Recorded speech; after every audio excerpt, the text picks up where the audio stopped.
Horrid Henley Nits.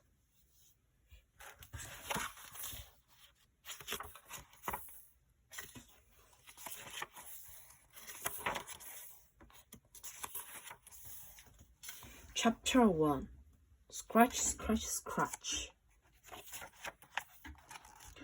Dad scratched his head. Stop scratching, please, said Mom. We are eating dinner. Mom scratched her head.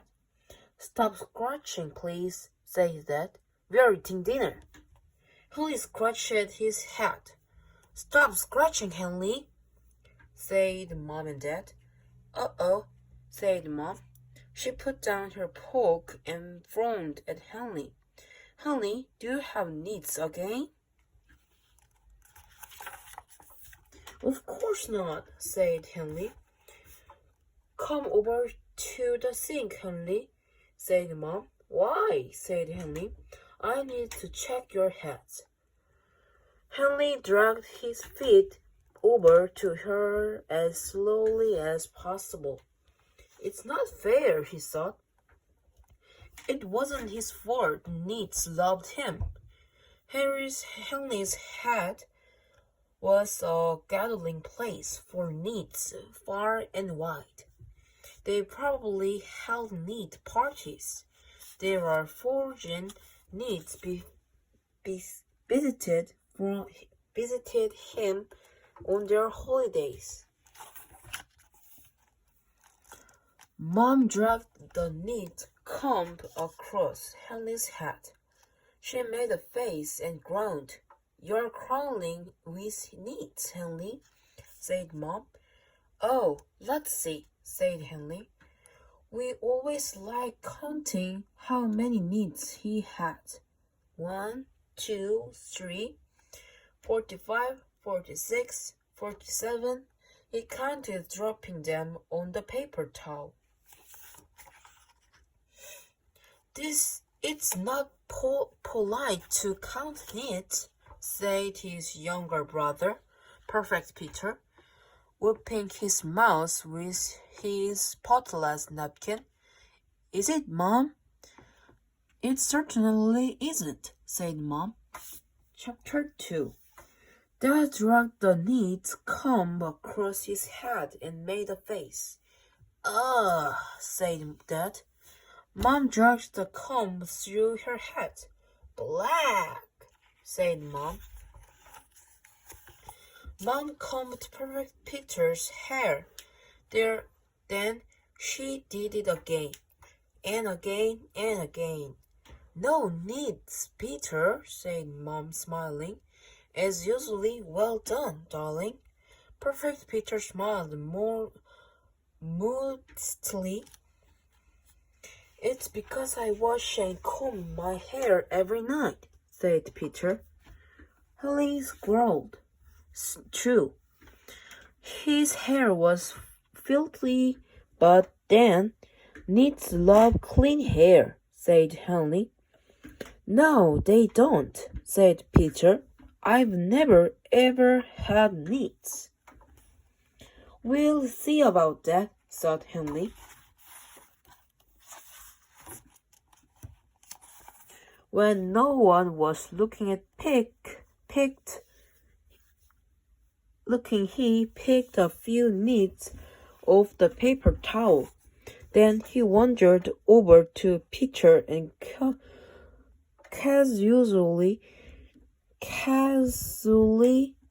fingered a lock of his hair. Lip, scratch, scratch. Mom, squealed Peter. Henley's pulling my hair. Stop it, Henley, said Dad. I wasn't pulling his hair, said Henley indignantly.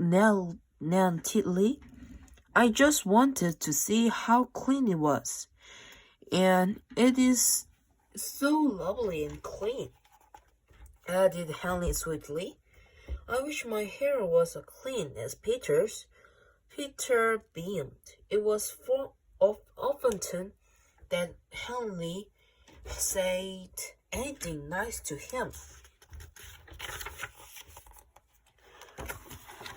Right, said Mom grimly. Everyone upstairs. It's shampoo time. Chapter 3. No, shrieked Horrid Henley. No shampoo. He hated the stinky, smelly, horrible shampoo much more than he hated having nits. Only today, his teacher, Miss Battleaxe, had sent home a neat letter. Beware, nits, nits, nits, nits. Nits have been seen in school. Get rid of them. Wash your hair with supersonic and neat blasting shampoo, please. Or else. Naturally, Henley had crumpled the letter and thrown it away. He was never ever going to have pongy, neat shampoo on his head again. What rotten luck! Mom had spotted him scratching. It's the only way to get rid of it, said Dad. But it never works, screamed Henley, and he ran for the door. Mom and Dad grabbed him. Then they dragged him kicking and screaming to the bathroom. Nits are living creatures, howled Henley. Why kill them? Because, said Mom, because there are blood-sucking nits, said Dad. Blood-sucking? Henley had never thought of that. In the split second he stood still to consider this interesting information, Mom emptied the bottle of supersonic neat blasting shampoo over his hair. No! Screamed Henley. Frantically, he shook his head. There was shampoo on the door. There was shampoo on the floor. Mom and Dad. The only place there was no shampoo was on Henley's head. Henley, stop being horrid, yelled Dad, whipping shampoo off his jacket. What a big fuss over nothing, said Peter. Henley lunged at him. Mom seized Henley by the collar and held him back. Now, Peter, said Mom. There wasn't a kind thing to say to Henley, was it? Not everyone is so brave as you. You're right, Mom, said perfect Peter. I was being rude and thoughtless. It won't happen again. I'm so sorry, Henley. Mom smiled at him. That was a perfect apology. Oh, Peter, as for you, Henley, she sighed, we'll get more shampoo tomorrow. Pew thought, Henley giving his head an extra good scratch, save for one more day. Chapter 4. The next morning at school, a group of parents burst into the classroom, waving the neat letter and shouting, My Margaret doesn't have nits. She never has and she never will. How dare you send home such a letter? Shrieked moody Margaret's mother. The idea! My Josh doesn't have nits, shouted his mother. My Toby doesn't have nits. Some nasty child in this class isn't bug busting, shouted his father. Miss Battleaxe squared her shoulders. Rest assured that the complete will be found, she said. I have declared war on nits. scratch, scratch, scratch. Miss Battle Axe spun round. Her beady eyes swiveled over the class. Who's scratching? The demanded. Silence. Henley bent over his worksheet and tried to look studious. Henley is, said moody Margaret. Liar! Shouted Horrid Henley. It was William. Whippy William burst into tears. No, it wasn't, he sobbed. Miss Battleaxe glared at the class. I'm going to find out once and for all who's got Nits, she growled. I don't.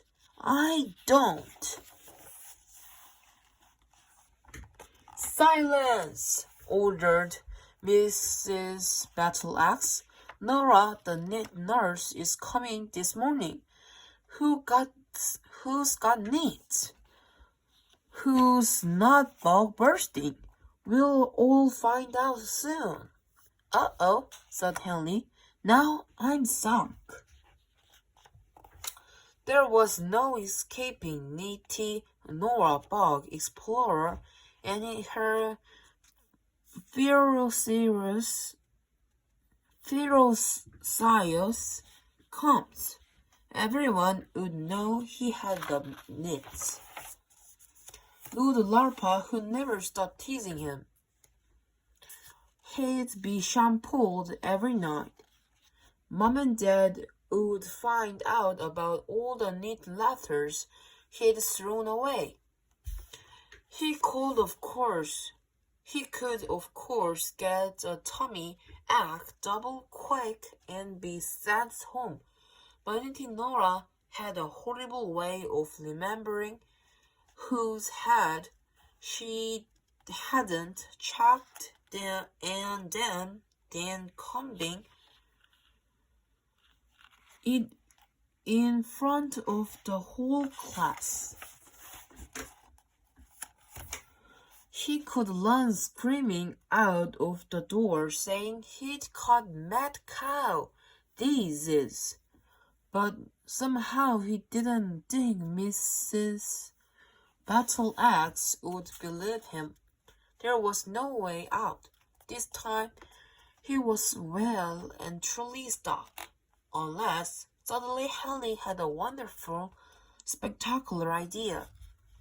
It was so wicked and so horrible that even Horrid Henley hesitated. But only for a moment. Desperate times call for desperate measures. Chapter 5. Henley learned about clever Clara and brushed his head lightly against hers. Get away from me, Henley, hissed Clara. I was just admiring your lovely picture, said Henley. He got up to sharpen his pencil. On his way to the sharpener, he brushed against Grady Graham. Lip, scratch, scratch. On his way back from the sharpener, Henley stumbled and fell against